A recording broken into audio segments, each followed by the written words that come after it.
Ngi a pied.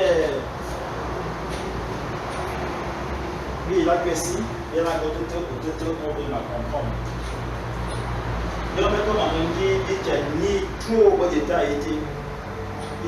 Il a si peu de temps, vraiment, il y a ce qu'on a fait de bas, à une étape où on doit si peu de temps. On va y être ça, de votre travail maintenant, c'est vrai, les mamans et ma maman, et ma maman. Papa, il a une évolution. Bon, c'est bon, tu ne peux pas commenter ma moitié. Au lieu de bien libérer, il tient. Beaucoup bien pour les amis à bêta bien. Et puis, il va dire bien. Il va aller bien. Il va aller bien. Et moi, oui, comme un mongi. Mais si on n'a pas comme ça en public. Donc, il veut passer là, il faut. Il y a un avoir et il y a un mal, tout le monde aussi. Et maman ici, qui a tout dit.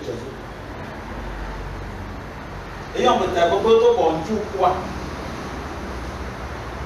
En bon, on est quoi? Dans une société secrète. Comment on est quoi?